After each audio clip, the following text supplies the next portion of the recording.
우리 목사님께서 한 몇 달 전에 저한테 전화를 하셔서 이번 정규 수련회 때 와달라고 하고 했을 때 솔직히 말하면 목사님은 이제 금방 이렇게 이제 우스갯소리로 이렇게 말씀을 하셨지만은 목사님이 먼저 말씀하신 게 아니라 제가 먼저 말씀을 드렸습니다. 정규 수련회 2년 연속 제가 가도 되는 겁니까? 이게 가능한 일입니까? 이렇게 꼭 가야 되겠습니까? 이렇게 말씀을 드렸어요. 저보다 좋으신 분도 많고 또 이렇게 매년 딱 한 번인가요?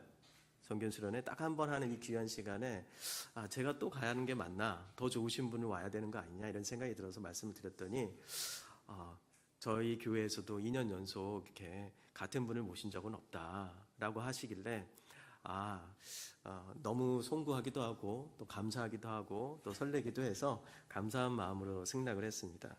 제가 오늘 이제 오기 전에 작년 달력을 딱 보니까 딱 1년 전에 여러분들의 이 시간에 저기 오륜빌리지에서 가평에 있는 오륜빌리지에서 여러분들을 봤더라고요. 그리고 여지없이 그 주간에도 굉장히 제가 여러 사역으로 바빴는데 딱 5월 마지막 주는 항상 바쁜 해인 것 같습니다. 그래서 거의 지금 저녁마다 매번 집회를 5월 지금 마지막 주는 매일 지금 집회가 있었어요. 그래서 이렇게 금토 여러분들과 함께 좋은 시간 갖게 돼서 너무 감사드리고 한 번 더 불러주셔서 정말 감사드립니다. 감사합니다. 제가 한번 기도하고 시작하겠습니다. 하나님 감사합니다. 여기 계신 우리 신일교회에 있는 모든 성도님들을 1년 만에 다시 보게 돼서 얼마나 감사한지 모르겠습니다. 쉽지 않은 주제이지만 이 교회가 이 주제를 가지고 고민하고 또 씨름하기 위해서 이제 시작합니다. 3번의 강의와 함께 질의응답을 나누고 또 서로 식사도 나누면서 하나님 저희들에게 지혜를 주시옵시고 하나님의 시각으로 세상을 바라보고 또 우리 가정을 바라보고 나를 바라보면서 또 교회를 바라보면서 우리가 앞으로 어떻게 살아야 될지를 심각하게 고민하고 또한 어떻게 우리 교회와 우리 성도들을 또 우리 아이들을 도울지에 대해서 고민하는 시간 되게 하여 주시옵소서. 살아계신 우리 주 예수 그리스도의 이름으로 기도합니다. 아멘.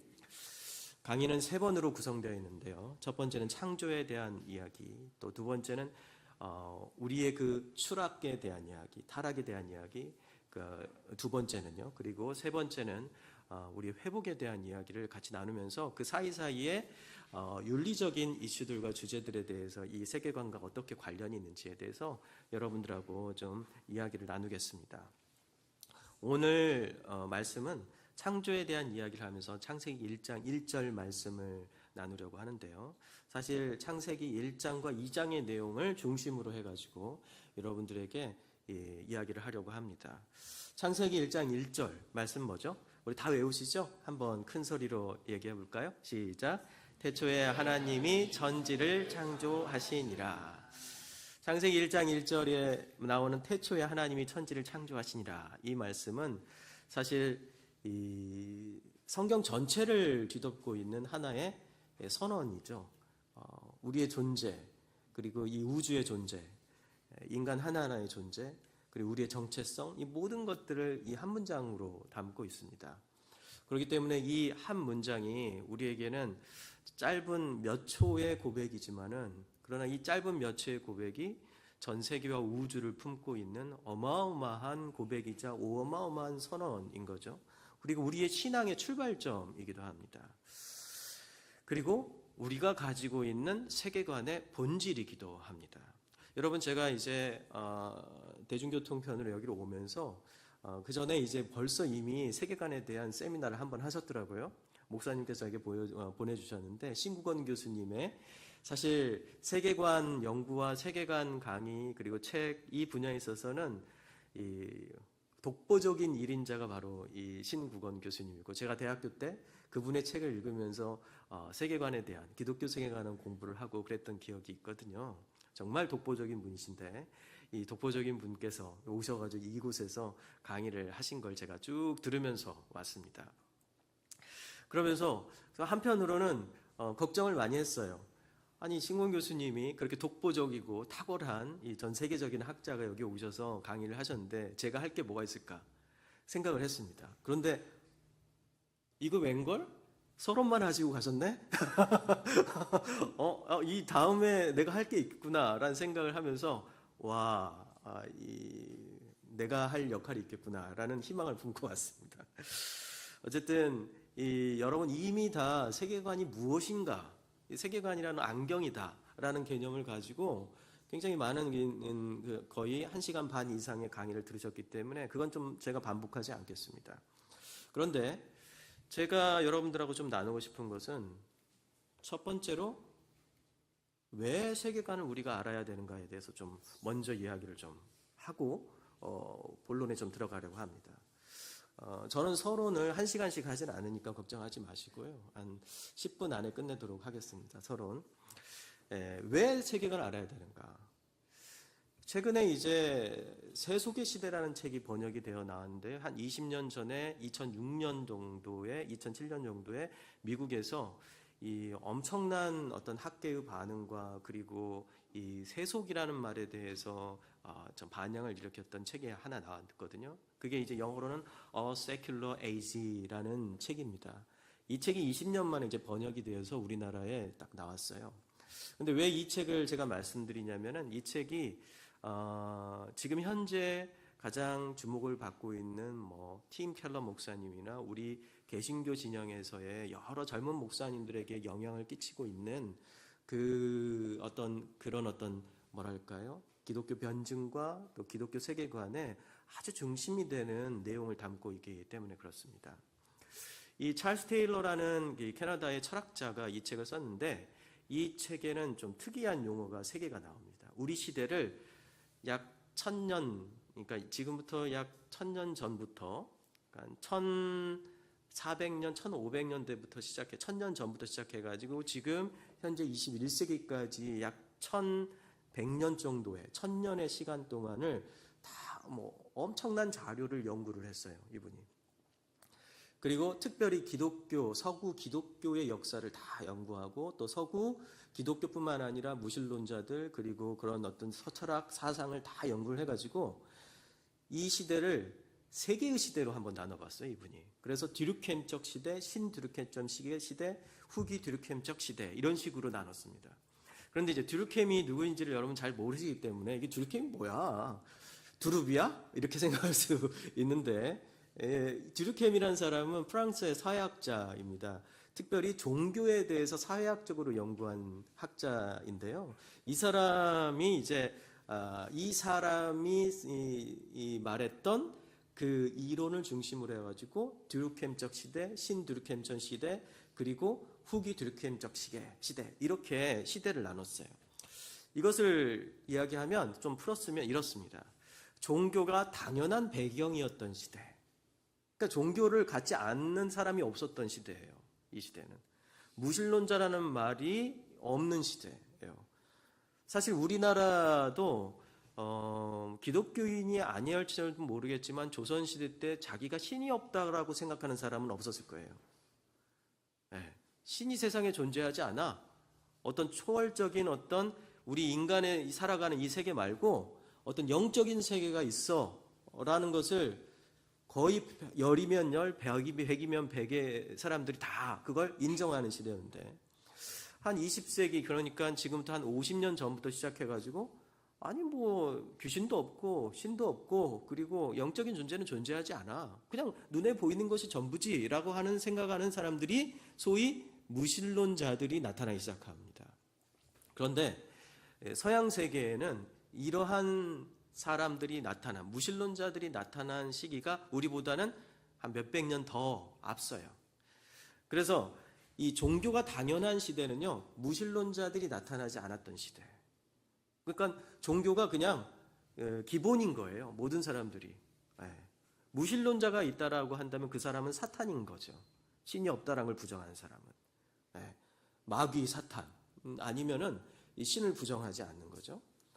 두 번째가 이제 동원의 시대입니다. 이 동원의 시대는요, 이때 어떤 사람들이 나타나면 눈에 보이는 게 전부야. 우리가 만지고, 그 다음에 우리가 느끼고, 우리가 냄새 맡고, 우리가 보고 하는 오감으로 느낄 수 있고, 그리고 경험할 수 있는 게 전부지, 경험할 수 없는 것은 존재하는 게 아니야. 라고 생각하는 흔히 말하는 요즘의 자연과학 중심의 그런 세계관과 생각을 가지고 있는 사람들이 나타나기 시작합니다. 이 사람들을 우리는 뭐라고 부르냐면 휴머니스트, 그러니까 인본주의자라고 부릅니다.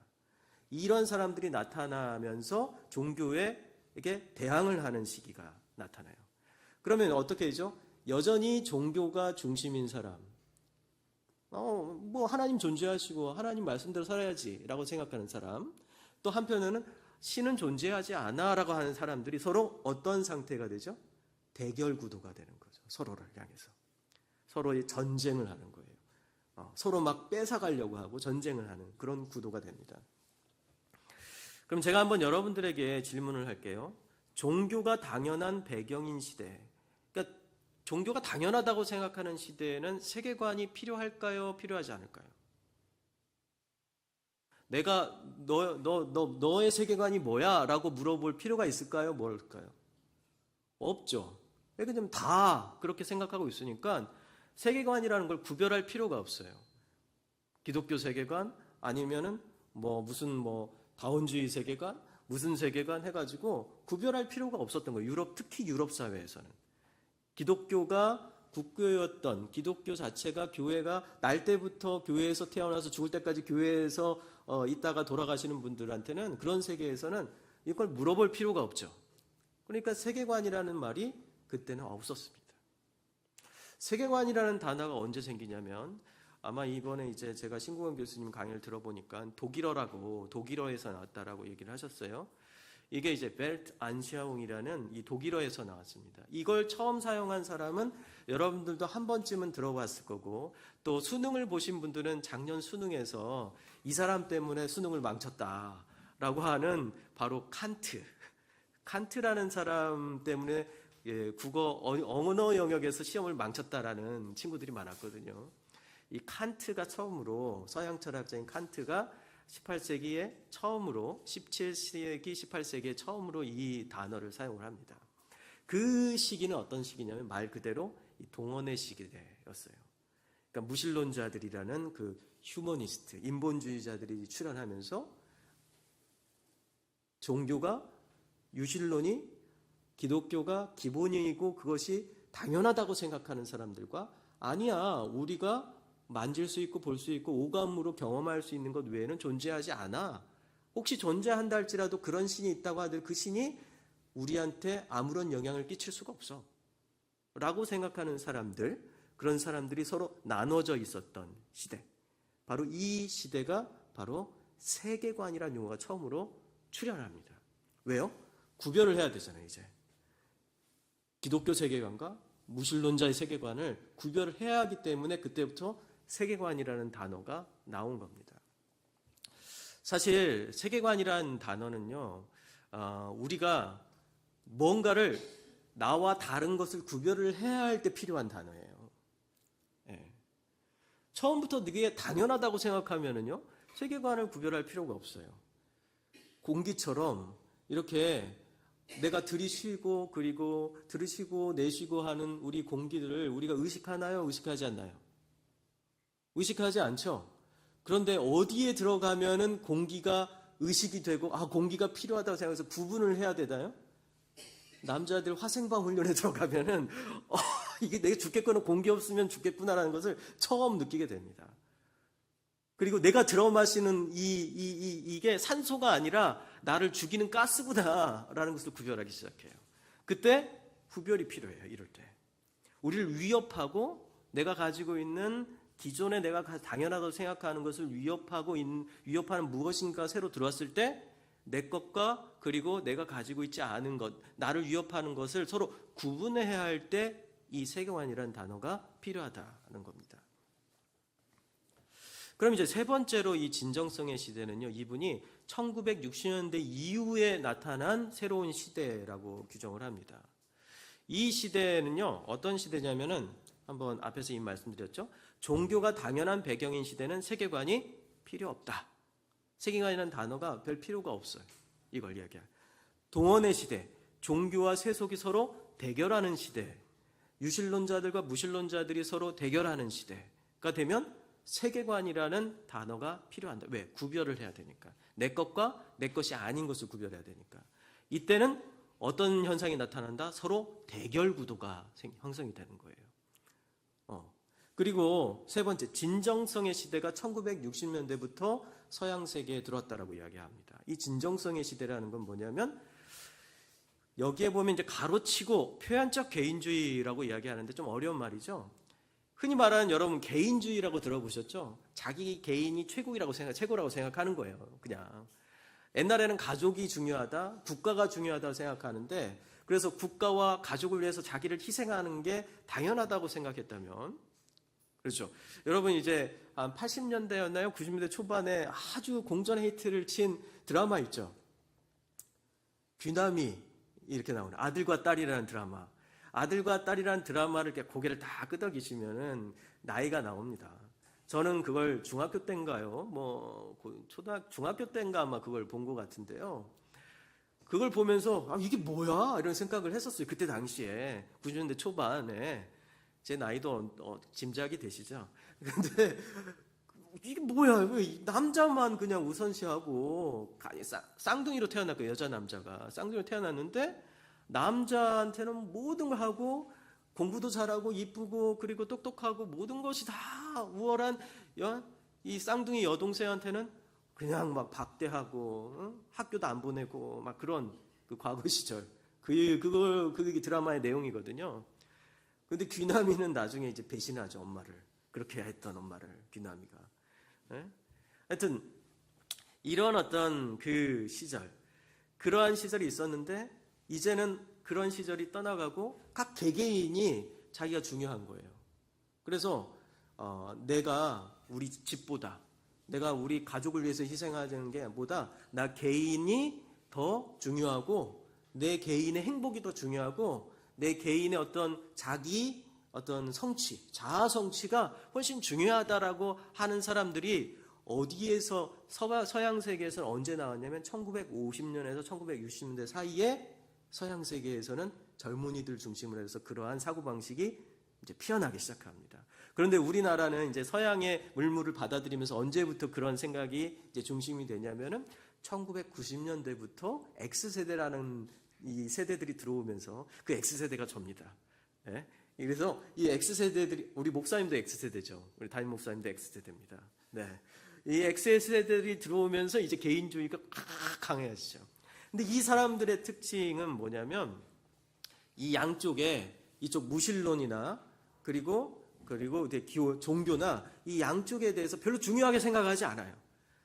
내가 무신론이든 이전 종교든 그렇게 중요하지 않아. 중요한 건 나야. 내가 중요한 거지. 내가 여기를 위해서 일하고 이쪽을 위해서 대표적으로 들어가서 헌신하겠다는 생각은 없어요. X세대는 그나마 약간 좀 있는데 그 다음에는 MZ세대, 밀레니얼 세대, 2000년대 이후에 태어난 세대들이죠. 1990년대부터 시작해가지고 2000년대 태어난 세대. 그래서 밀레니얼 세대 그리고 G세대, 이에서 MZ세대라고 하죠. 그 다음 세대가 지금 알파 세대가 나왔어요. 이 세대들은요 더 훨씬 개인주의적이에요. 저희는 저희 X세대까지만 해도 부모님이 교회 같이 가자 하면 갔어요. 근데 지금 MZ세대는 부모님이 교회 같이 가자고 하면은요 콧방귀도 안 껴요. 내가 가는 거지 왜 나한테 그걸 강요합니까? 이렇게 하죠. 그렇죠? 안 그래요? 여러분 여기 좀 아들 딸이 조금 크신 분들 그 MZ세대를 가족이 키우신 분들 아시잖아요. 말 안 듣잖아요. 말을 듣지 않아요 절대로. 그러면서 생각하죠. 난 우리 부모님이 좀 같이 가자 그러면 가주라고도 했는데 얘는 진짜 말 안 듣는다. 이렇게 땡땡일 수 있을까? 이런 생각을 하게 되죠. 근데 이 사람들은요 이 양쪽을 들어가지 않아요. 그러니까 뭐에 관심이 없어요? 세계관에 대한 관심이 없어요. 여기도 속해 있지도 않고 여기도 속해 있지 않고 지가 제일 중심에 있으니까. 그런데 이 사람들은 그래서 어떻게 하냐면 교회를 안 나가고 그리고 그런다고 해서 무신론자도 아니야. 그래서 중간에서 뭘 하냐면 점도 보고 사주도 보고 그리고 뭐 타로도 하고 어디 요가 학원도 가가지고 명상도 하고 그리고 또 뭐 이상한 어떤 뭣도 하고 하면서 매우 종교적이에요. 영적이에요. 네? 영적인 그런 태도를 가져요. 이게 이제 미국에서는 2000년대 초반에 이렇게 표현합니다. SBNR이라고 표현해요. 영어로 하면 SBNR. 근데 spiritual but not religious, 이 영어를 이렇게 딱 압축해 놓은 말이에요. 이니셜. 뭐냐면 영적이지만 종교적이지는 않은. 그게 무슨 말이죠? 종교적이라는 것은 교회도 참여하고 불교의 사찰도 정기적으로 가고 그 다음에 내가 뭐 로마 카톨릭인 사람은 성당도 토요일마다 아니면 주일마다 가가지고 뭐 미사도 드리고 주일날 꼬박꼬박 우리 이제 개신교인이면 교회도 나오고 그리고 수요일날도 예배도 드리고 그런 정기적으로 그러는데 여기에 속해 있고 싶지 않아. 그런데 종교적인 어떤 뭐랄까 갈급함은 있어가지고 종교성을 가지고 기도도 해 혼자.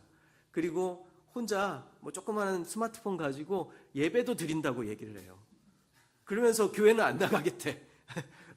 근데 이런 제도적인 교회는 속해 있지 않으면서 또 영적이고 그리고 뭔가 종교적인 행위를 하려고 하는 사람들. 혼자서. 그래서 혼자서 그걸 만족스러워하는 사람들.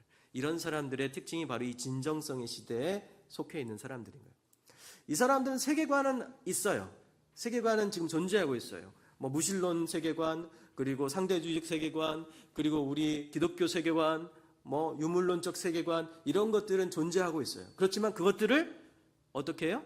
별로 중요하게 생각하지 않아요. 중요하게 생각하지 않은 시대에 살고 있어요. 그러면 세계관이라는 것들은 결국 뭐냐?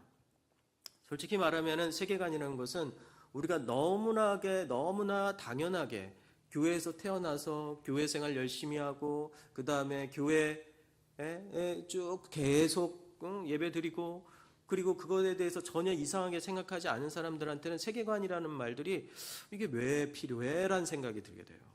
그런데 왜 세계관이 필요하냐면 앞에 말씀드렸죠. 이 동원의 시대, 바로 무신론자들이 출현하고 그리고 기독교 세계관과 다른 세계관들이 막 형성되고 그걸 추종하는 사람들이 있는 거예요.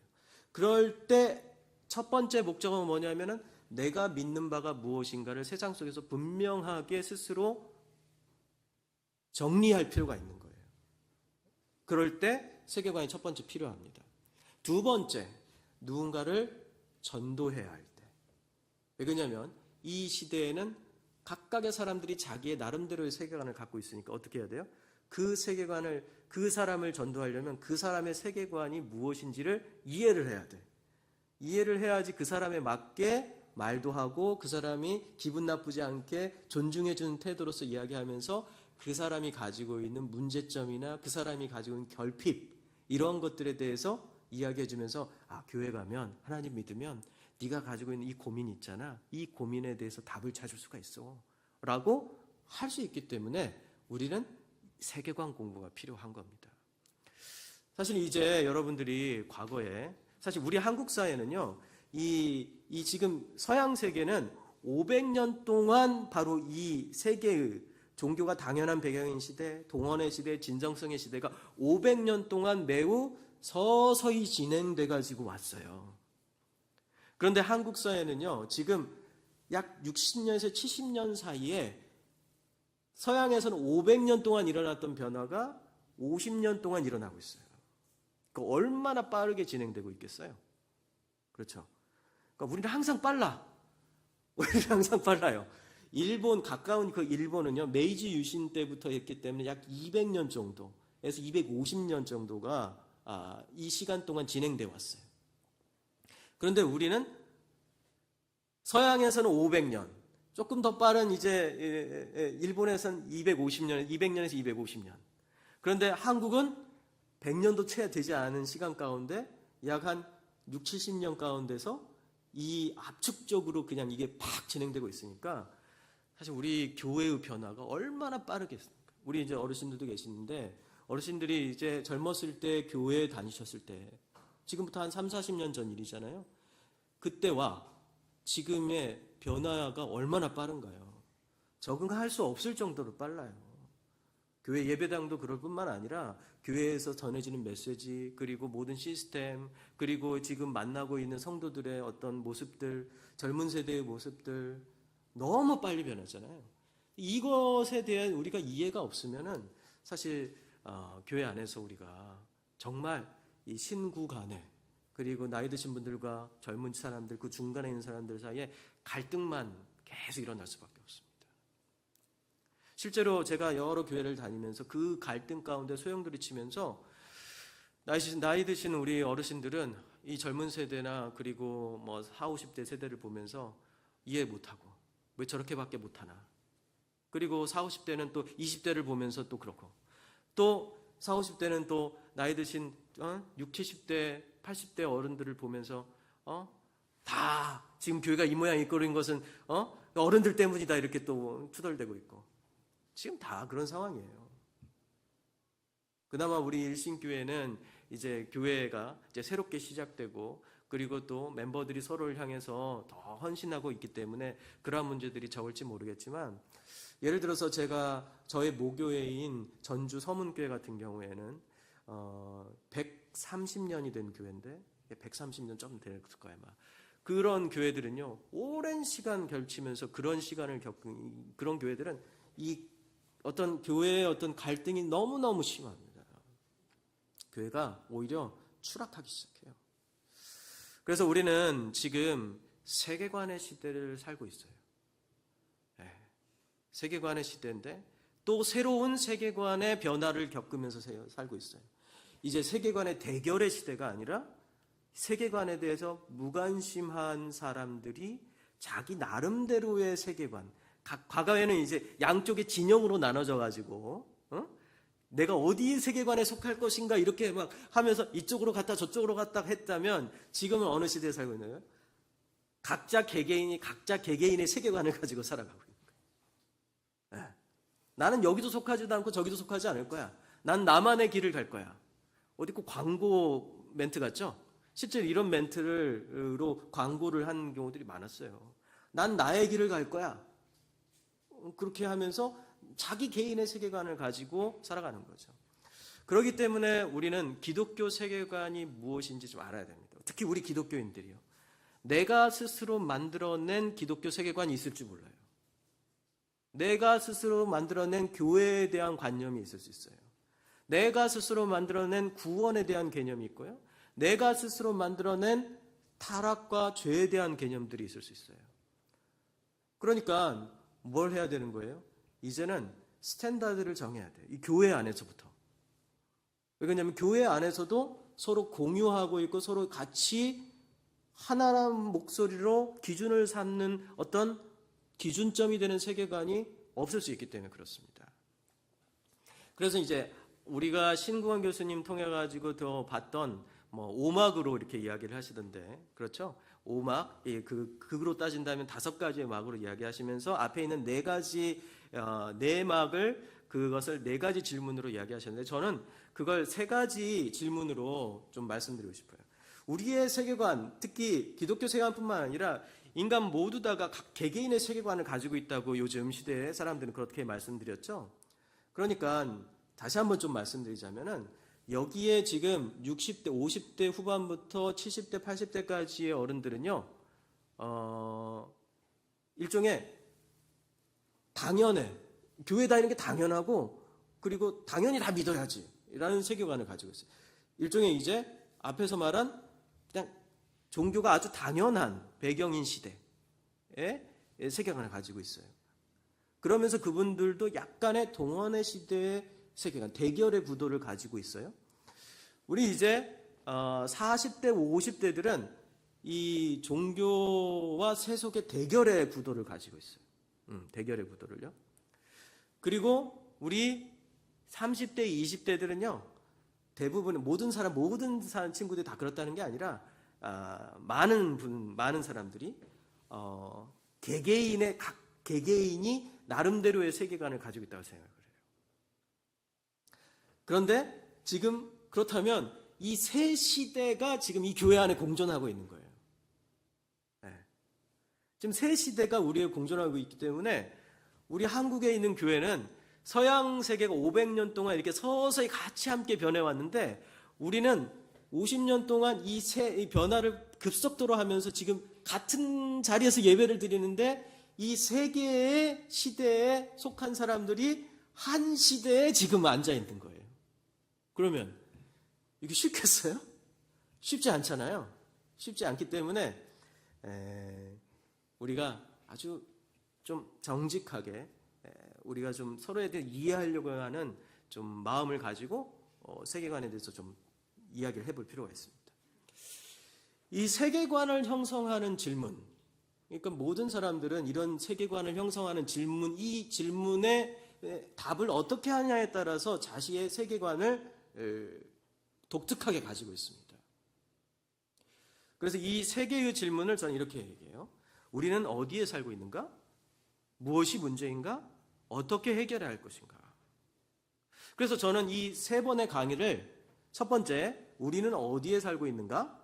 그리고 두 번째, 무엇이 문제인가? 세 번째, 어떻게 해결할 것인가? 이 세 개의 질문을 한 꼭지씩 강의를 마련한 겁니다. 그래서 첫 번째, 우리는 어디에 살고 있는가라는 것에 우리의 답, 우리 성경의 답, 기독교의 답, 우리 기독교 세계관의 답이 무엇인가를 오늘 볼 거예요. 그리고 내일 두 개의 질문, 무엇이 문제인가? 그리고 어떻게 해결할 것인가에 대한 이 두 개의 질문을 내일 오후, 저녁 이렇게 나눠가지고 여러분들하고 이야기를 할 겁니다. 그래서 오늘 제가 하는 우리는 어디에 살고 있는가 이 질문에 대한 성경적인 답, 기독교 세계관적 답은 모든 걸 다 제가 이 시간에 이야기할 수는 없어요. 꼭 교회는 제가 기독교 세계관 강의를 28살인가 29살부터 했어요. 그러니까 20년이 넘게 20년이 넘었죠. 넘었습니다. 20년 넘게 이 강의를 했어요. 그런데 꼭 교회에서는요, 저를 불러가지고 강의를 시킬 때, 20년 전이나 지금도 마찬가지인데 강의를 시킬 때 기독교 세계관 강의를 딱 1시간에서 1시간 반 해달라고 합니다. 그게 난감해요. 1시간에서 1시간 반을 무슨 기독교 세계관 강의를 합니까? 도대체. 그래서 결국은 그냥 서론만 이야기하다 끝나는 경우가 많아요. 근데 이걸 어느 정도 다뤄야 좀 더 성의 있는 교회에서는 저한테 5주 내지 6주 아니면 길게는 8주 정도 와달라고 합니다. 그러면 이제 가죠? 근데 그것도 사실은 부족해요. 가장 좋은 방법은 우리 담임 목사님을 통해서 길게 몇 년 동안 공부하시는 게 제일 좋아요. 그래서 저는 오늘 매우 수박 겉핥기식으로 3번에 걸쳐가지고 여러분들에게 얘기하고 다음 건 아주 디테일하고 중요한 내용들은 다 담임 목사님에게 배우기를 감사합니다. 그래서 오늘은 그러면 우리는 어디에 살고 있는가라는 것을 이제 서론을 끝내고 하도록 하겠습니다.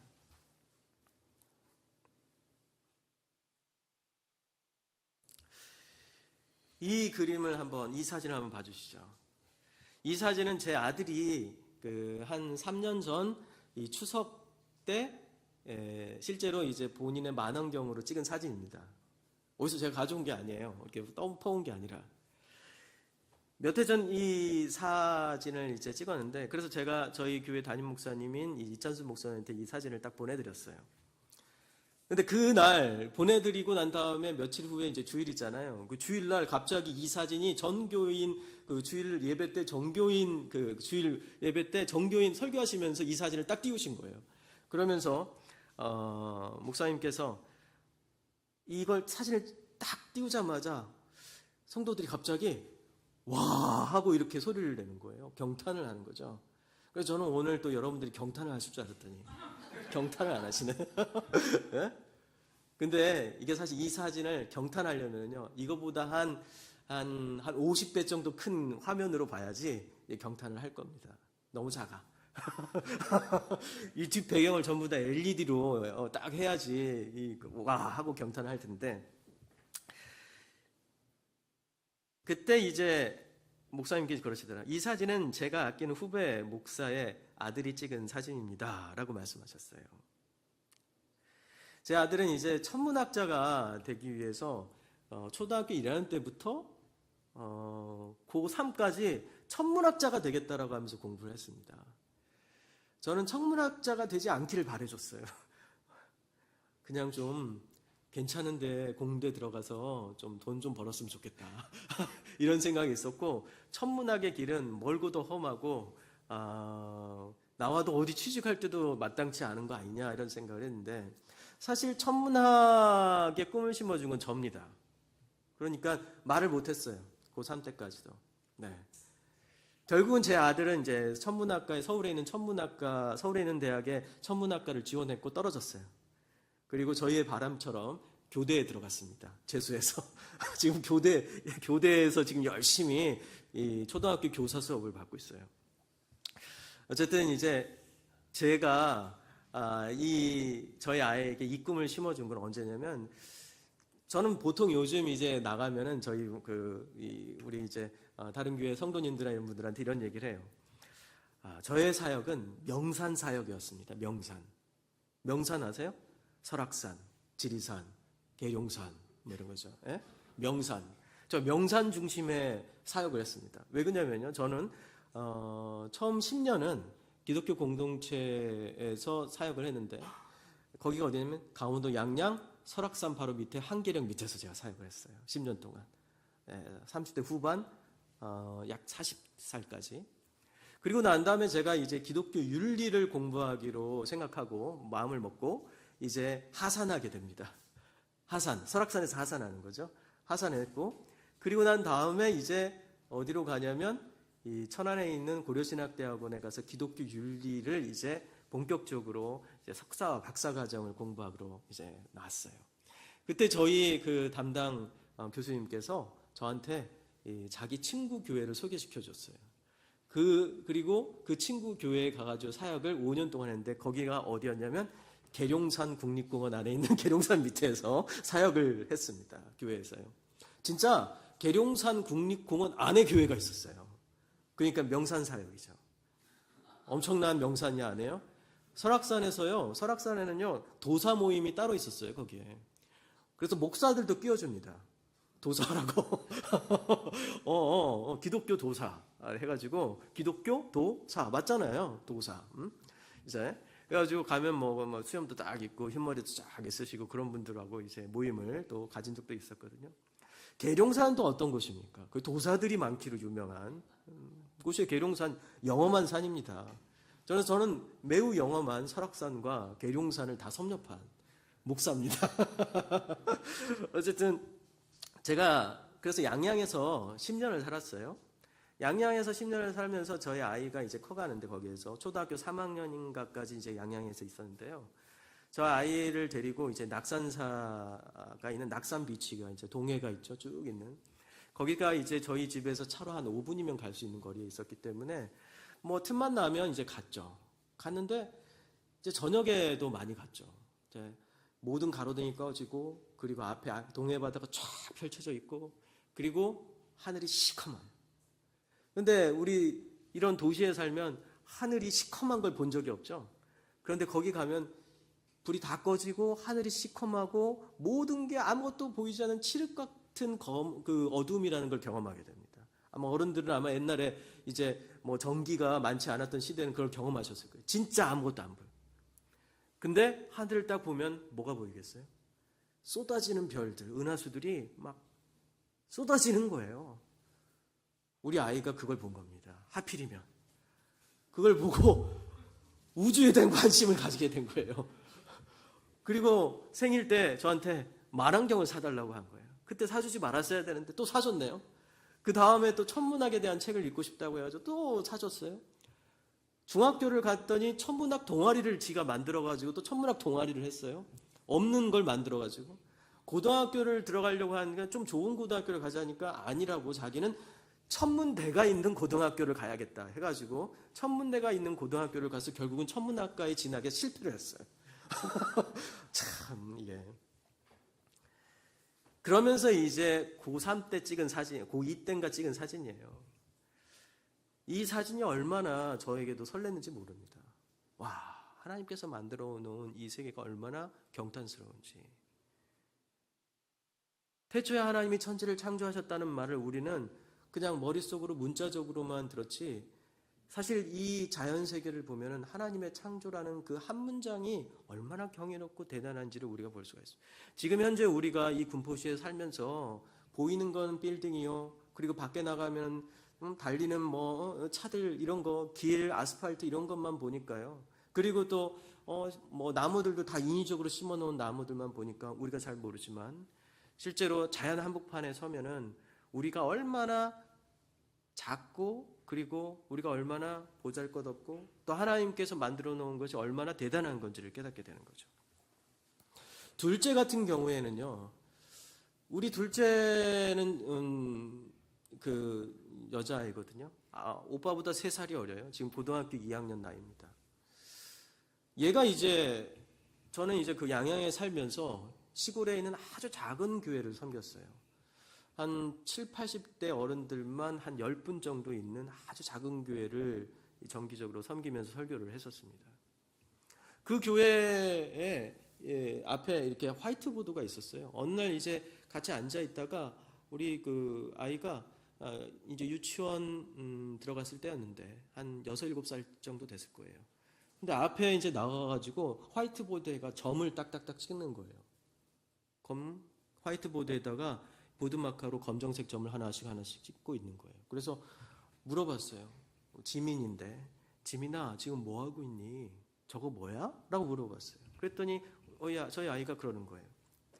아빠, 이거 비 오는 바다야 라고 하는 거예요. 비 오는 바다. 비 오는 바다 상상해 보셨고 그려 보셨습니까? 예? 화이트보드에다가 검정색 점을 딱딱딱 찍고 있는데 애가 비 오는 바다라고 하는 순간 와, 전율이 막 오는 거예요.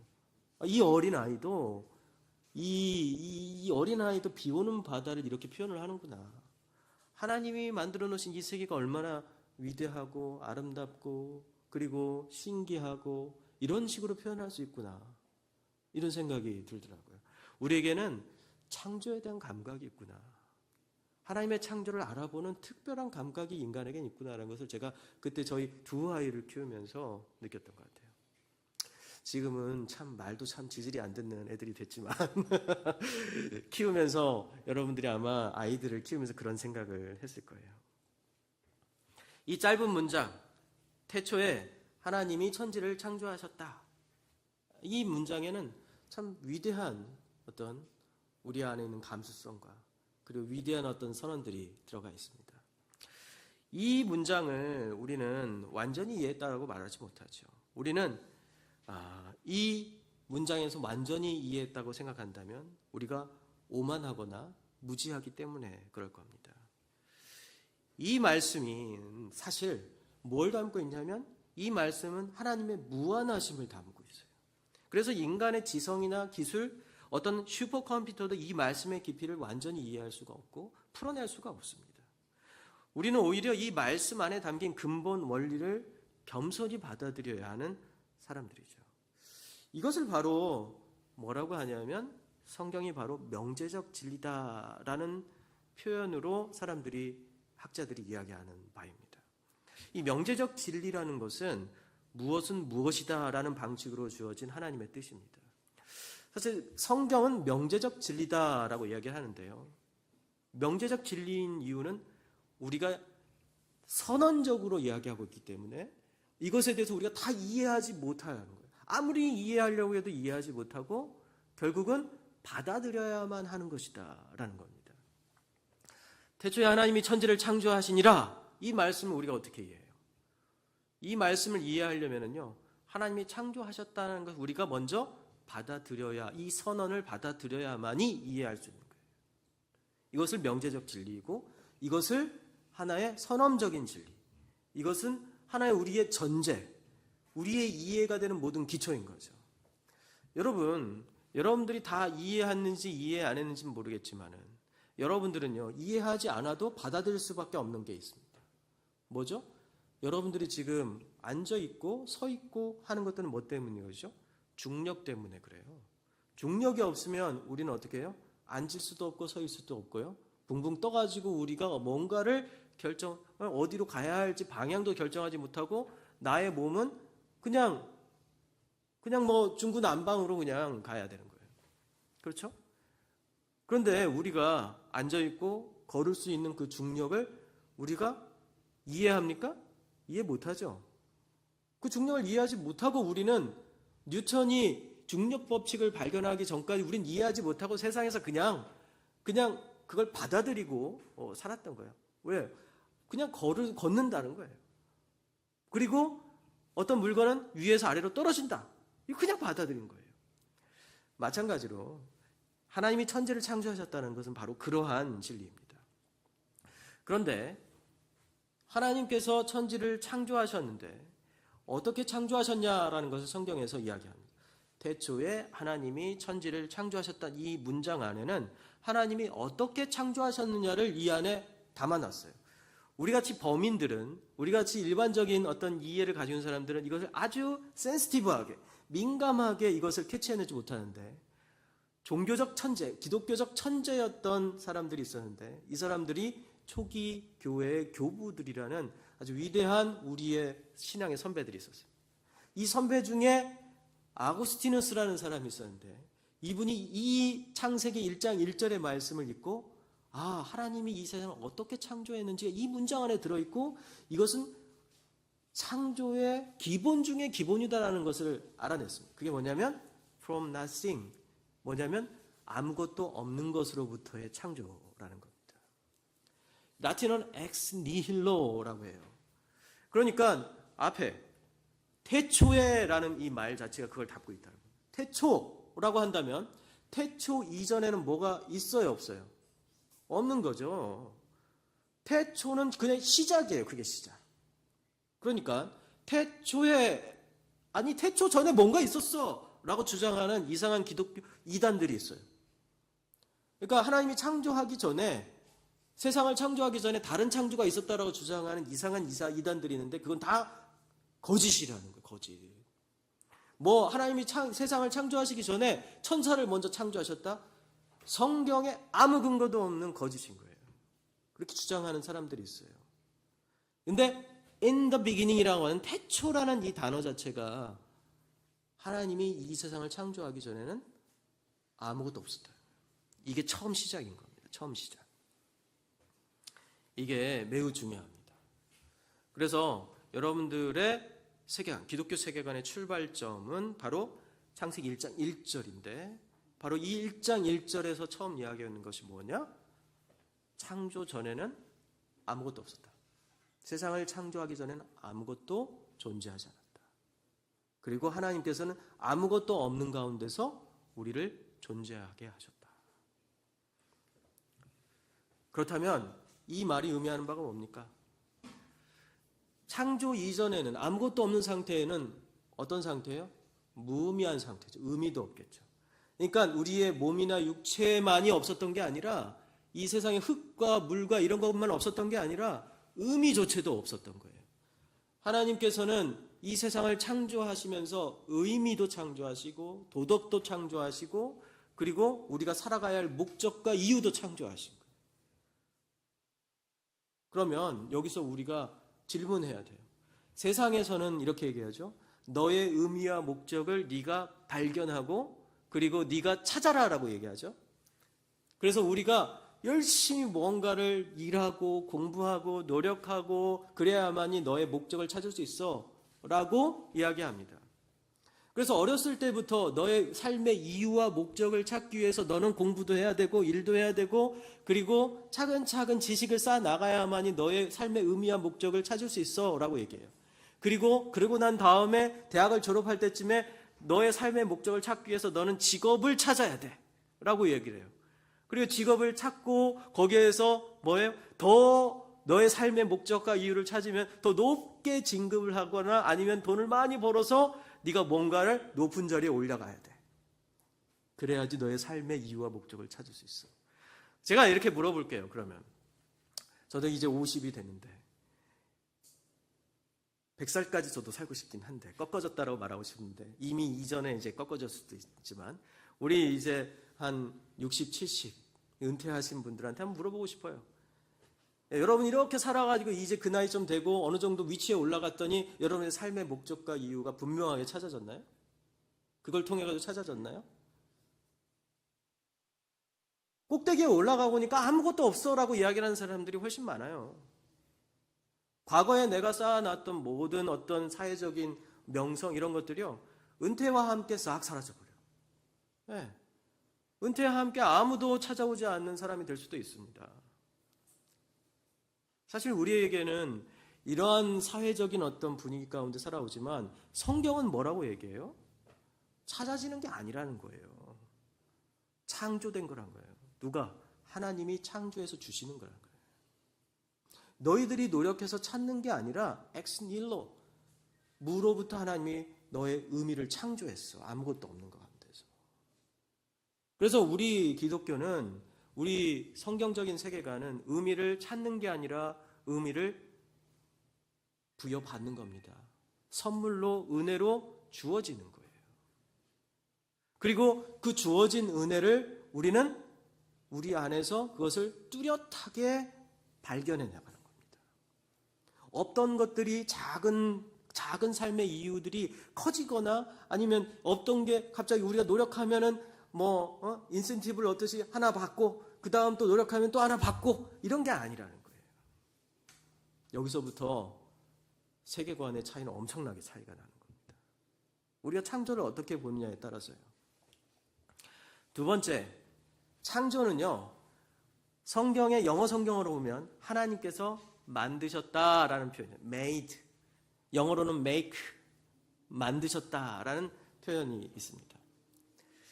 영어를 자꾸 써서 미안합니다. 영어를 밑에다가 조금 제가 하던 강의를 갖고 와가지고 그러는데 내일은 조금 더 한글로 다시 한번 편집을 하도록 하겠습니다.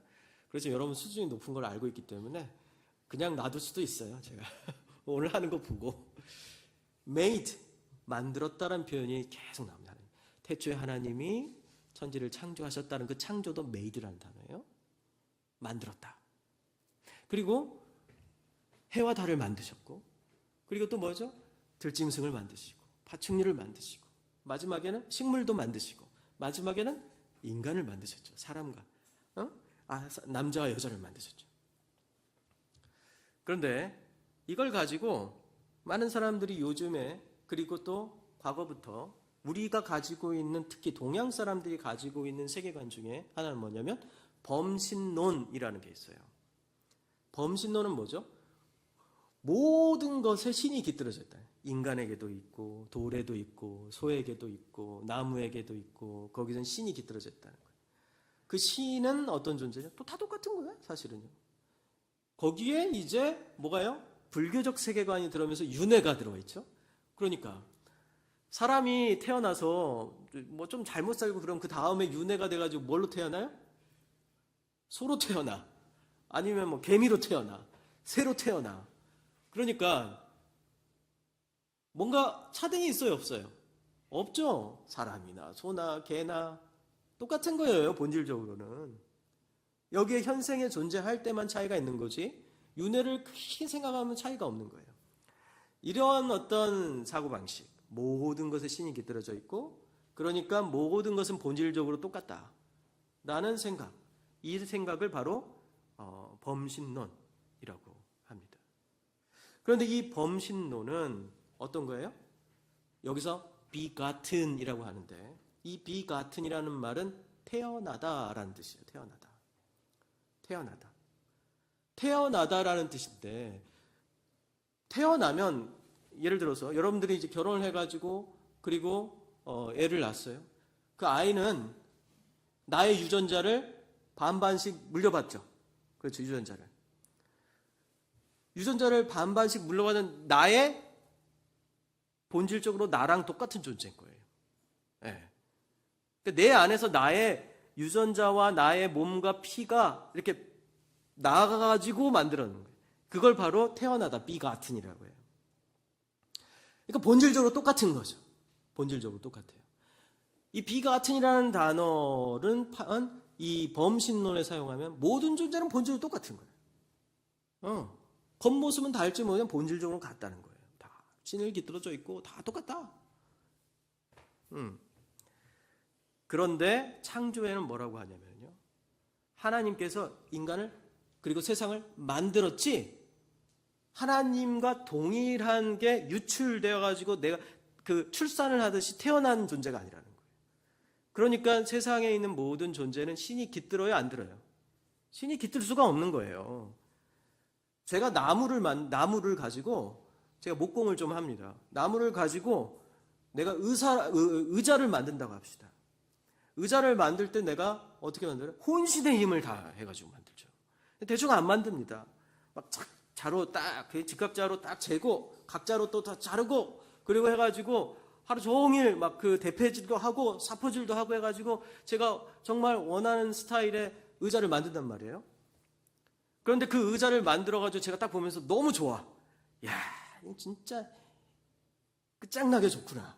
라고 하는데, 이 의자가 내 자식이다 라는 표현을 쓸 수 있지만 실제 자식인가요? 자식은 아니에요. 나한테서 나오는 나가 똑같은 유기물과 나의 DNA를 가진 존재가 아니란 말이에요. 그렇기 때문에 나는 의자를 언제든지 부실 수도 있고 그걸 부셔가지고 땔감으로 사용할 수도 있습니다. 그런데 내 자식을 부셔가지고 땔감으로 사용할 수 있어요? 없잖아요. 성경에서는 태어나다라는 표현을 쓸 수 있는 유일한 존재가 딱 한 분이 계세요. 하나님으로부터 태어났다. 그게 바로 성자 예수님입니다. 초기 교회에 이 논쟁이 있었어요.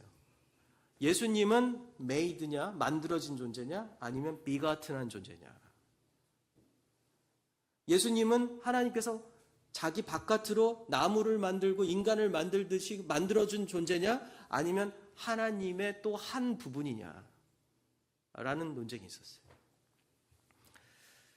이 논쟁을 통해 가지고 교회에서는 분명하게 이야기를 했는데, 뭐냐면 예수님은 만들어진 존재가 아니라 하나님과 동등되시고 본질적으로 같으신 태어난 존재다. 그래서 예수 그리스도는 독생자다. 하나님으로부터 유일하게 태어난 존재다. 같은 분이시다. 본질적으로 같은 분이시다 라고 얘기를 한 겁니다. 그런데 우리는 어떤 존재예요? 만들어진 존재라는 겁니다. 이 부분이 기독교 세계관과 세상에서 말하는 범신론과 세상의 세계관은 완전히 다르고 우리가 우리 스스로를 이해하는 면에 있어서 완전히 다른 겁니다. 여기에서 여러분들이 가지고 있는 오류라고 할까요? 여러분들은 그런 생각을 안 하실지 모르지만 많은 경우에 우리 한국 기독교인들과 동양 기독교인, 특별히 동아시아 쪽 기독교인들이 가지고 있었던 오류가 하나가 있었어요. 이게 뭐냐면 이겁니다. 하나님의 영과 인간의 영은 같은가? 여러분, 작년엔 제가 은혜 중심의 이제 정교인 수련을 인도했다면 이번에 올 때는 매우 날카로운 지성 중심의 좀 인도를 해야겠다 생각해요. 기독교 세계관이니까. 여러분, 그래서 여러분들 눈빛이 빛나고 있는 걸 알고 있습니다. 그 눈빛 계속 유지해 주세요. 네, 동태 쪽으로 가시면 안 됩니다. 네. 밝은 생태 쪽으로 가시길 바랍니다. 네. 하나님의 영과 인간의 영은 같은가? 여기 한번 질문 드리는 겁니다. 하나님은 영이시니 할 때 그 영과 우리가 인간을 영적이라고 할 때 그 영은 같은가요? 서로 다른가요? 같다라고 생각하시면 한번 손 들어볼래요? 네, 같다. 다르다 한번 손 들어보실래요? 다르다. 같다라는 분들과 다르다는 분들이 차이가 크네요. 네. 그렇지만 이 교회는 정말 대단한 교회인 것 같아요. 제가 이 질문을 하면은 같다라는 거 생각하는 분이 대부분이고, 그리고 다르다라고 생각하는 분들이 매우 적었어요. 여태까지. 이런 교회는 처음 봐요. 처음 봐. 정말 잘 가르치시네요. 맞아요, 달라요. 왜 다를까요? 아까 전에 말씀드렸죠. Made, not begotten. 왜요? 하나님께서 우리 인간을 창조하시는데 우리 몸만 창조하시는 게 아니라 우리 영혼도 창조하셨죠. 하나님께서 만드셨잖아요, 우리를. 네? 만드셨으니까 우리의 영도 만들어진 영이지. 그런데 예수님은 어떤 존재예요? 하나님부터 나온 존재잖아요. 태어난 존재니까 하나님의 영은 만들어진 게 아니죠. 그러니까 하나님의 성부 하나님과 성자 하나님의 영은 같은 영이야. 그렇지만 우리 인간은 만들어진 존재이기 때문에 영도 만들어진 존재인 거예요. 본질적으로 다른 겁니다. 그래서 begotten not made. 예수님에게만 이것이 표현이 되는 거예요. 예수님에게만 태어났고 만들어지지 않았다. 그래서 예수님이 성자 예수님이 하나님이신 겁니다. 하나님과 동등되신 분인 거예요. 하나님의 아들 예수 그리스도가 바로 이 begotten not made라는 이 단어가 표현합니다. 그런데 이걸 혼돈하였어요. 우리 한국 사람들은. 우리 동양 사람들, 중국과 도교, 불교, 그 다음에 무교의 무속의 영향을 받고 있는 중국, 동아시아 특별히 동아시아에 있는 중국, 한국 그리고 일본은요 이걸 되게 오해를 했습니다. 왜 오해를 했냐면 우리의 사고방식은 불교의 영향을 받고 있고 도교의 영향을 아주 심각하게 받고 있었던 때였기 때문에 우리는 일반적으로 범신론적인 세계관을 가지고 있어요. 아까 전에 말씀드린 것처럼 모든 존재는 신이 깃들어져 있다. 그 신을 뭐라고 불렀냐면 영이라고 불렀습니다. 그리고 그 영을 둘러싸, 그 신을 둘러싸고 있는 우리의 생각, 사고를 혼이라고 불렀어요. 그리고 그 생각을, 우리의 이성과 생각을 둘러싸고 있는 것, 포장을 뭐라고 불러요? 육체, 몸이라고 불렀어요. 구원파가 이것을 특별하게 이걸 이용합니다. 이 구원파는 어디서부터 왔냐면은 중국 지방교회에서부터 왔는데 워치만이라는 이 중국 사람이 이 지방교회를 이끌었어요. 왜 지방교회를 했는지 모르겠지만 중국 지방에 있는 어느 교회를 자기네들끼리 인도를 한 거예요. 이 워치만이라는 사람은 이 구원파의 효시라고 불리는데요.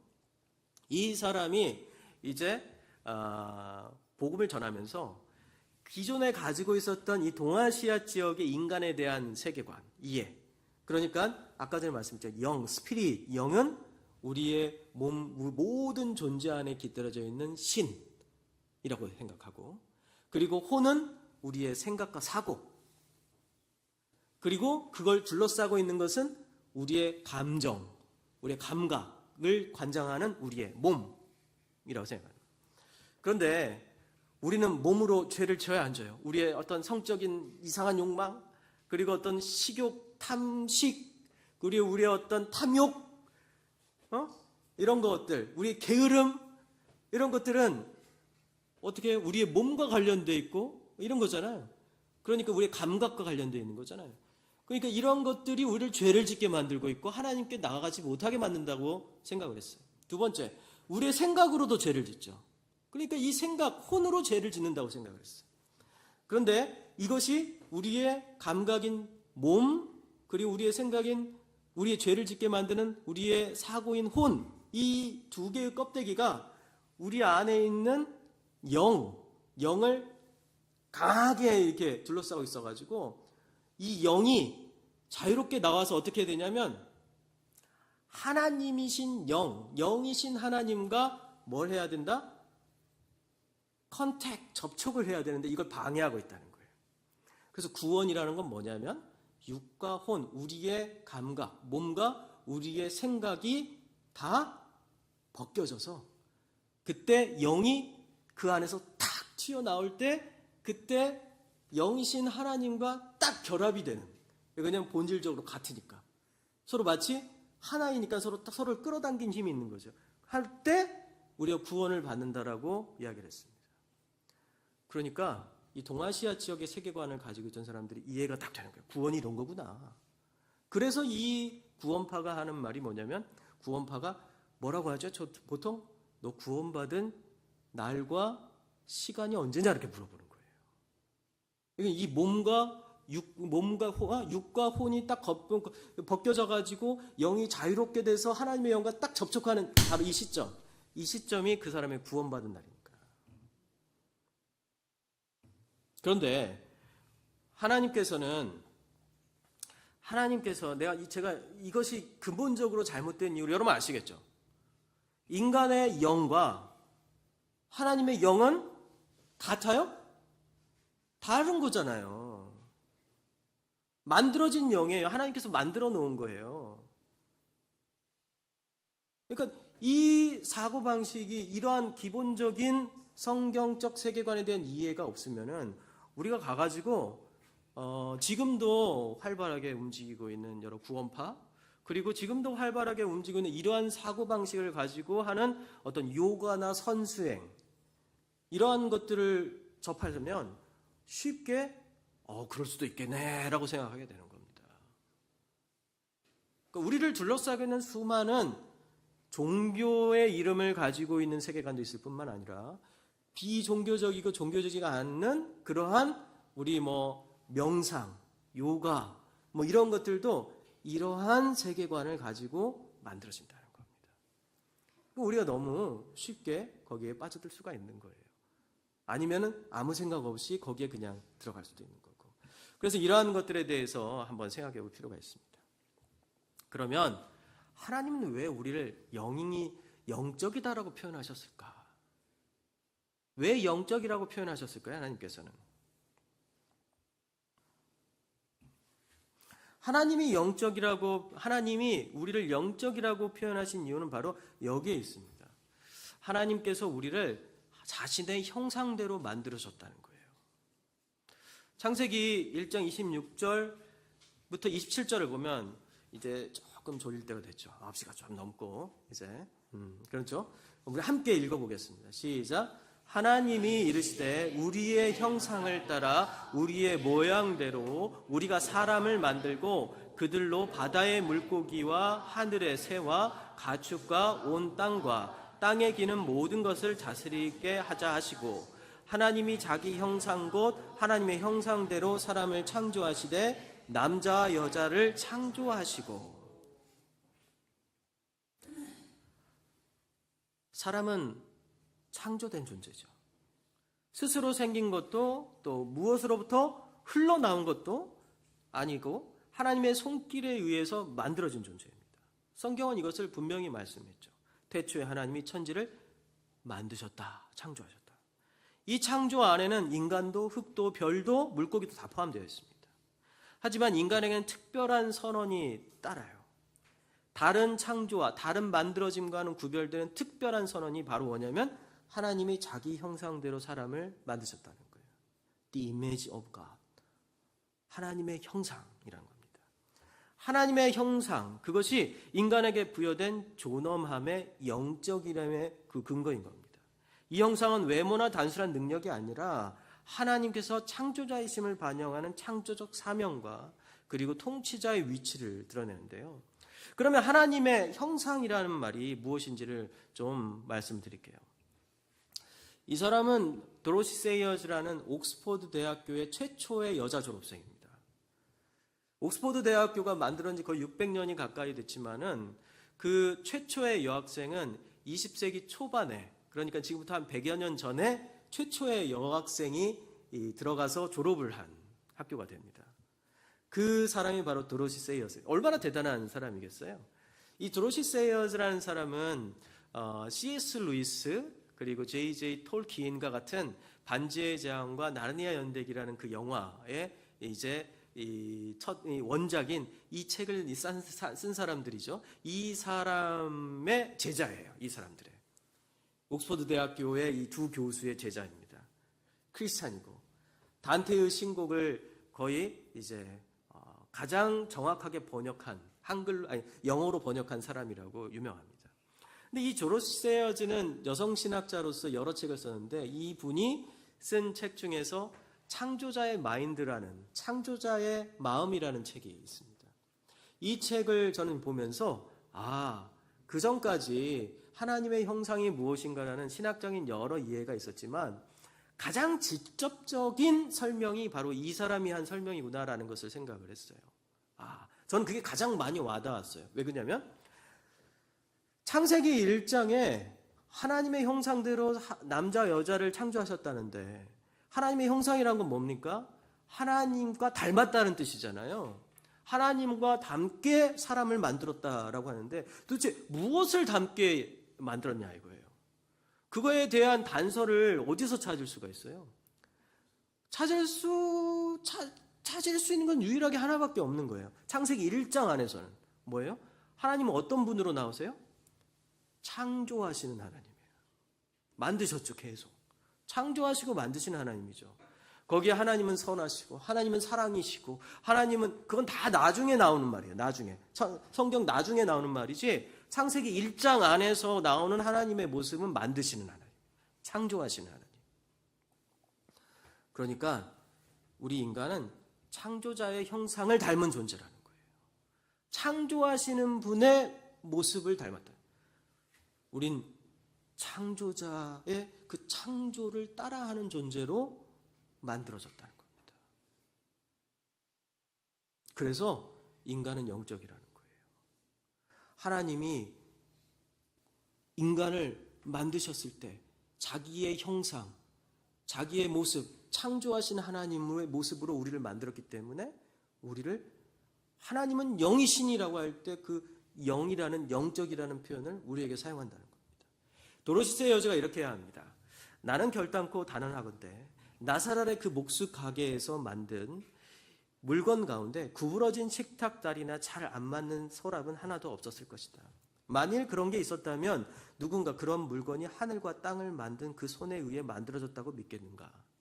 일꾼이 아무리 신앙적으로 경건해도 그것이 본분에 충실하지 않는 일, 그 자체가 거짓말과 다름없기 때문이다. 여기 나사렛의 그 목수가 누구예요? 예수님이에요. 예수님 직업이 예수님이 공생애를 시작한 제자들을 불러가지고 본인의 마지막 3년 동안의 어떤 구원 사역을 시작하기 전에 뭘 하셨어요? 나사렛이라는 동네에서 목수를 하셨잖아요. 근데 생각해 보시오. 우리는 성경에 나사렛에서 목수 일을 하셨다는 걸 알지만은 그 목수 일을 도대체 어떻게 하셨을까라는 거에 대해서는 생각을 못 하잖아요. 근데 이분은 상상을 해본 거예요. 아, 그래, 나사렛에서 예수님이 목수였다면 그 나사렛에 있었던 그 목수였던 예수님이 운영하던 그 가게에는 그 예수님이 만든 물건들이 있을 텐데, 나무로 만든 식탁도 있고, 의자도 있고, 뭐 여러 기구들이 있었을 텐데, 그 기구들 가운데서 구부러진 식탁 다리나 잘 맞지 않는 서랍 이런 게 있다면 그걸 예수님이 만들었다고 할 수 있을까? 대충 예수님이 일을 했다고 얘기할 수 있을까? 생각해 본 거죠. 며칠 전에 저희 선생님이신, 저희 기독교 윤리학을 가진 선생님이신 신원아 원장님, 신원아 교수님이 저한테 이야기를 하는 거예요. 이 목사, 지금 은퇴하셨는데, 이 목사, 저기 있는 그 SK 스피드 뭐 땡땡 그 자동차 정비소는 가지 말았으면 좋겠어 라고 하시는 거예요. 왜 그러십니까? 원장님 거기 지금 몇 년 동안 계속 거기만 다니세요. 아니, 거기를 몇 주 전에 갔더니 갑자기 거기에 있는 직원이 엔진을 보여주면서, 엔진 쪽을 보여주면서 거기에 기름이 있다고, 엔진에 기름이 새는 것 같다라고 얘기를 하는 거야.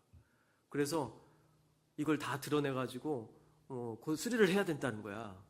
그래서 뭔가 이상해가지고 내가 그러면 나중에 오겠다 하고 와서 그 현대자동차 그 공식 대리점에 이걸 갔더니 어디서 새냐고 그러는 거예요. 그분들이 아무것도 새지 않는다는 거예요. 이분이 이제 은퇴하시고 이제 70대가 가까이 되니까 이 사람들이 장난을 친 거죠. 거기다 기름을 묻혀놓고, 거기 밸브 쪽에다 기름을 묻혀놓고 기름이 샌다라고 속여먹고 돈을 갈취하려고 했던 거죠. 공식 대리점에 가니까 뭐 아무것도 안 새는데 뭐가 문제냐고 그렇게 얘기한 겁니다. 그러면서 절대 거기 가지 마라고 한 거예요. 저를 가르쳐줬던 스위스의 라브리 간사님 중에 한 분이 지금 거의 한 80이 넘으셨는데 이런 이야기를 저한테 하셨어요.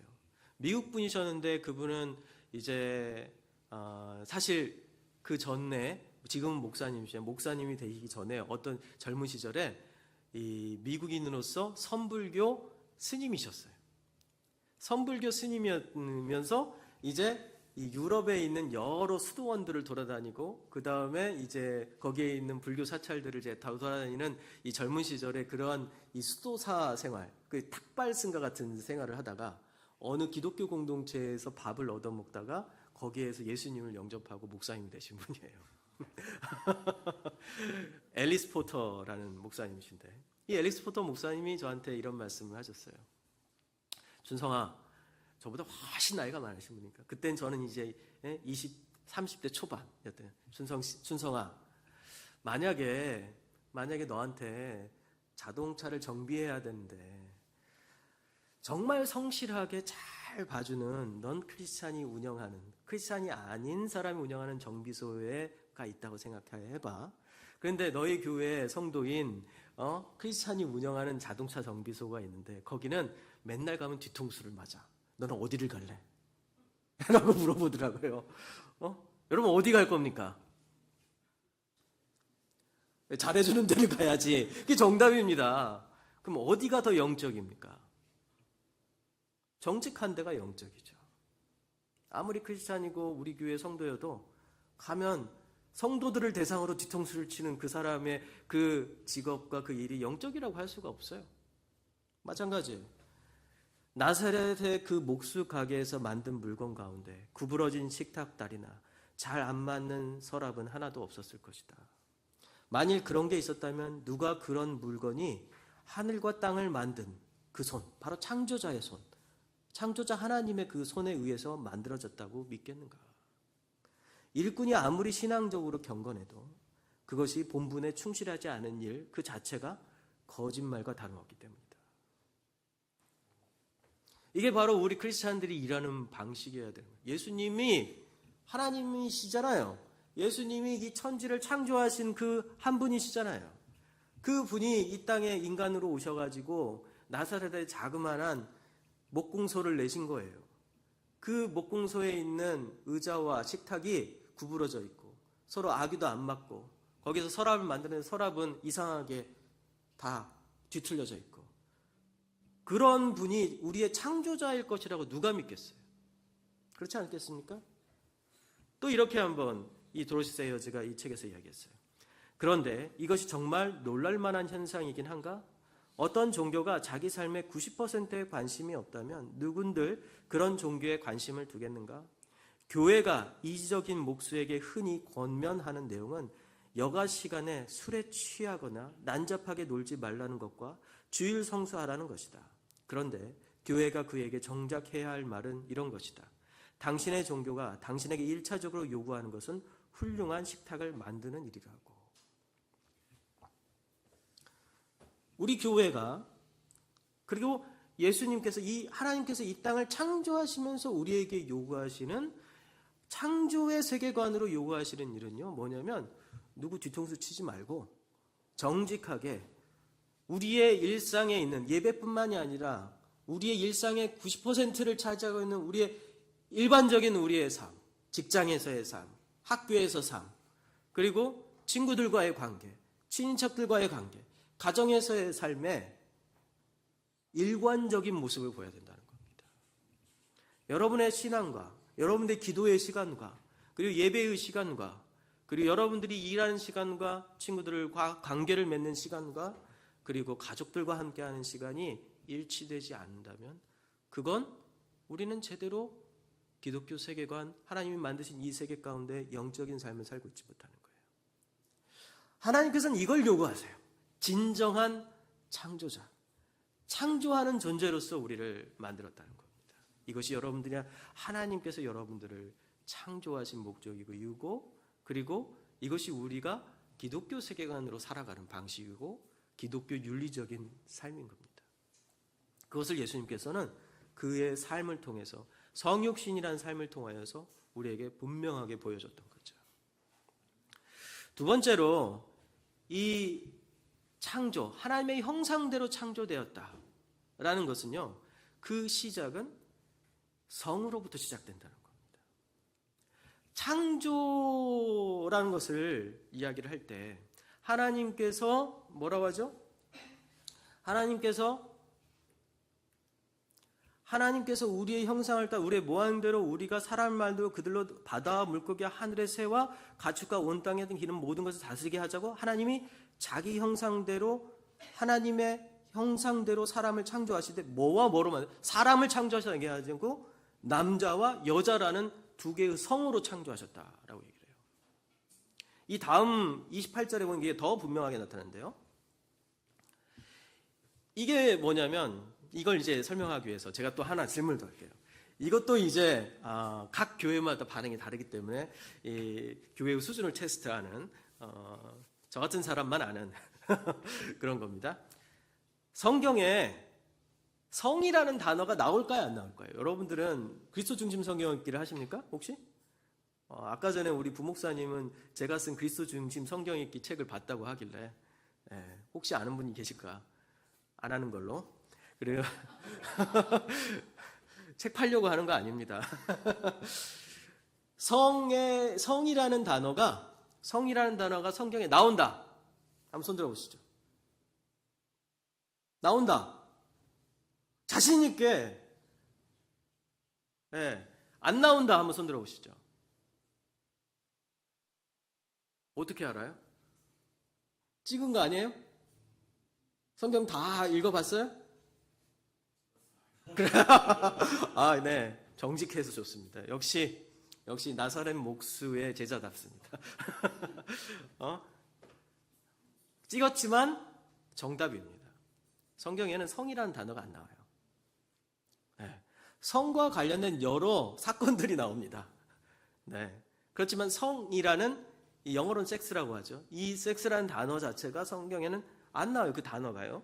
그런데 그 단어가 안 나온다고 해가지고 우리가 가만히 있을 수가 없죠.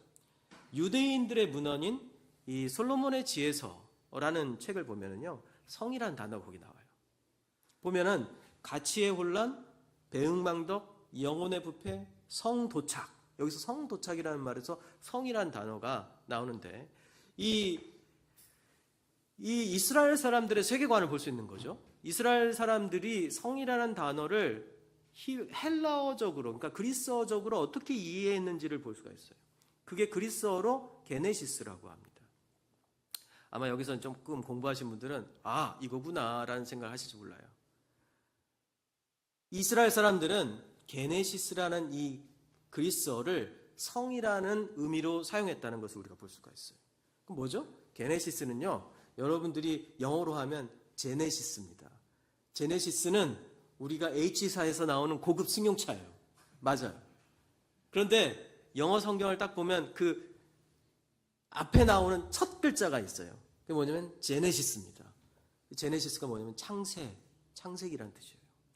창세기 1장 1절에 in the beginning, 태초에 라는 단어가 게네시스입니다. 시작이라는 거죠. 그런데 그 시작이 아까 전에 우리 초대 교부였던 아구스티누스가 뭐라고 했어요? 그 이전에는 아무것도 없는 상태에서 만들어진 것이라고 했죠. 시작, 태초에라는 그 단어를 가지고 그 전에는 아무것도 없었어. 하나님이 창조하시기 전에는 창조를 하니까 존재를 해. 이걸요 이 이스라엘 사람들은 성이라는 단어로 이해를 했습니다. 놀라웠어요. 저도 이걸 보면서. 그럼 뭘까? 하나님께서 창조하시기 전에는 뭐가 있어요? 아무것도 없어. 창조하시니까, 게네시스 하니까 뭐예요? 존재. 이게 바로 창조예요. 근데 인간을 남자 여자로 만들고 그 남자 여자로 존재할 때는 아무것도 자녀라는 존재는 없어요. 근데 둘이서 성적인 관계를 맺고 그리고 나면은 어떻게 해요? 존재가 없던 존재가 생겨나. 그렇죠.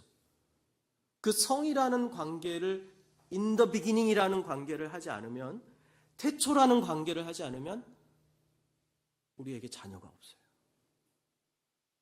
성을 하나님은 인간을 남자의 여자로 창조하시고 그 다음에 하나님의 형상대로 만드시고 하나님의 형상대로 여자와 남자 여자를 만드시고 그 다음 절에 이렇게 나옵니다. 남자와 여자로 만드시고 그 다음에 뭐가 나오죠? 하나님이 그들에게 복 주시며 하나님이 그들에게 이르시되 생육하고 번성하라. 이게 바로 in the beginning, 태초에 하나님이 하셨던 창조의 행위를 하라는 거예요. 저는 이걸 봤을 때 성이라는 게 단순히 그냥 남자와 여자가 만나서 서로의 사랑의 관계를 확인하고 어떤 육체적인 결합을 통해 가지고 기쁨을 얻고 서로의 사랑을 확인하는 어떤 육체적인 관계를 통한 어떤 작용, 그리고 그걸 통해 가지고 서로 합의하면은 아이를 낳고, 안 그러면 아예 안 낳고, 우리의 선택에 의해서 나타나는 그런 거, 그렇게만 생각해왔던 것들을 완전히 깨요. 이건 우리의 선택의 영역이 아닌 거예요. 우리의 존재의 목적을 나타내는 거예요. 성이라는 것이 그래서 매우 중요한 겁니다. 성은 지금 현대사회 가운데서 선택의 영역이고, 그리고 어떤 유희와 즐김의 영역이에요. 자기의 어떤 욕구를 채우고 만족을 해야 되는 영역으로 해요. 성이라는 것은 사실 지금 현대사회에서 두 가지 영역으로 나타납니다. 첫 번째는 생리적인 어떤 병리적인 현상, 한쪽은 사상적인 현상으로 나타나요. 병리적인 현상은 뭐냐면 성적인 욕구가 채워지지 않으면 병이 생긴다는 겁니다. 그게 바로 정신병과 그리고 여러 가지 질환들이 생긴다라는 이론들이에요. 그건 처음 어디서 시작됐냐? 프로이트라는 이 심리 분석 그리고 정신 분석 그리고 의학자가 시작을 했어요. 모든 만병의 근원은 성적 욕구가 해결되지 않으면서 나타나는 거라고 얘기를 했어요. 거기서부터 시작을 했어요. 한 100년 조금 더 됐나? 그래서 시작을 해서 그 이후에 우리를 지배합니다. 그래서 많은 경우에 부부들이 성적 관계를 갖지 않으면 서로 병이 나는 것처럼 사람들이 보여요. 그리고 또 두 번째로 사상적입니다. 뭐냐면 사상적으로 이건 조금 더 어려운데 누구냐 성혁명이라는 게 있어요. 이 성혁명이라는 것은 사람들이 성적으로 억압되어 있으니까 이 성적으로 억압된 것을 해방시켜줘야만이 사람들이 어떤 삶의 기쁨과 의미를 찾을 수 있다라고 하는 거예요. 그래서 나타난 것들이 뭐냐면 자유연애, 그리고 그렇게 나타나는 것이 이혼을 쉽게 만들어주는 거, 그리고 또 한 가지는 여러 가지 있지만은 피임을 자유롭게 할 수 있는 거, 그리고 또 더 급진적인 데서는 한 사람이 여러 여자와 한 사람이 여러 남자와 관계를 맺게 해주는 거, 그리고 또 더 급진적인 것은 부부관계이지만은 다른 부부와 스와핑이나 이런 것들을 하는 것들을 자유롭게 해주자는 거. 이런 모든 것들이 단순히 그냥 우리의 일그러진 욕구에서 나온 게 아니라 이러한 사상적인 흐름에서 나옵니다. 그거의 끝에 뭐가 있냐면 동성연애가 있는 거예요. 그런데 성경은 뭐라고 해요?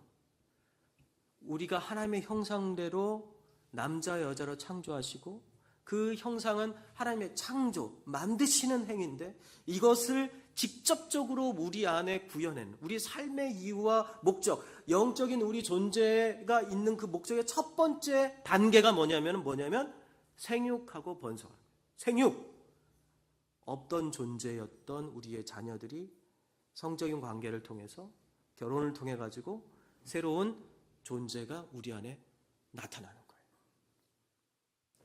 이걸 통해 가지고 우리는 뭘 경험하냐? 남자나 여자든 창조하시는 하나님을 경험하게 되는 거예요. 우리의 창조가 어디서부터 시작되느냐? 위대한 예술가들만 창조를 하는 게 아닌 겁니다. 위대한 음악가들이나 미술가 그리고 시인, 문학인 이런 사람들이 창조를 하는 게 아니에요. 모든 인간은 하나님의 형상대로 창조됐어요. 모든 인간은 창조적인 존재로 태어나는데 그 첫 번째 우리가 창조적인 존재라는 건 뭐냐면 성적인 관계와 가정과 그리고 그 과정 가운데 태어나는 우리의 귀중한 자녀들이라는 거예요.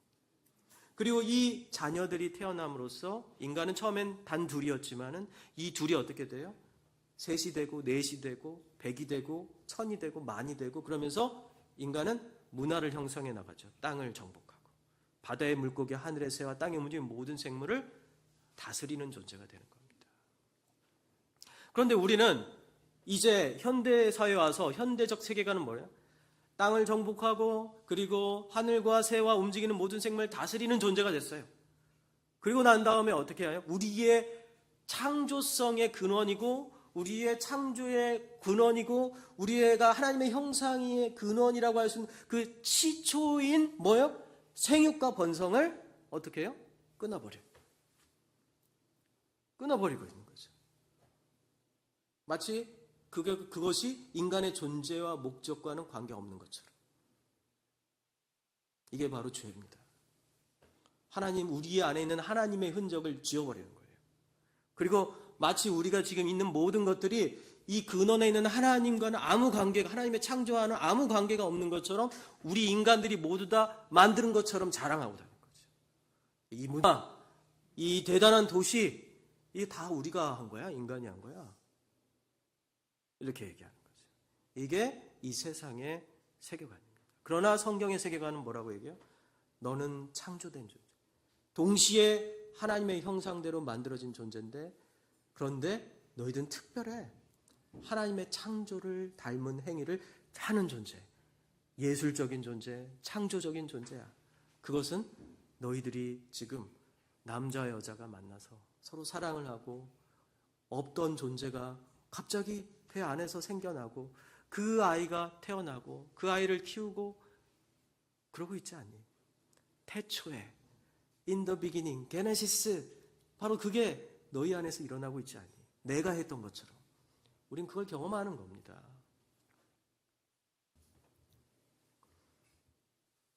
그리고 하나님께서 뭐라고 하죠? 하나님이 지으신 그 모든 것을 보시니 보기에 심히 좋았더라. 저녁이 되고 아침이 되니 이는 여섯째 날이다 라고 얘기를 합니다. 이게 바로 하나님이 만들어 놓으신 이 세계에 대한 하나님의 경탄과 하나님의 어떤 만족함과 그리고 하나님께서 이 땅을 만들어 놓은 겁니다.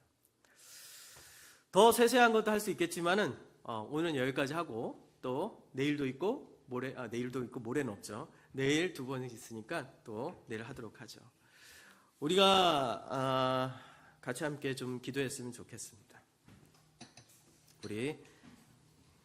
우리 이제 여기 있는 찬양 같이 부르면서 잠시 두 가지 정도의 기도 제목을 가지고 같이 기도했으면 좋겠어요.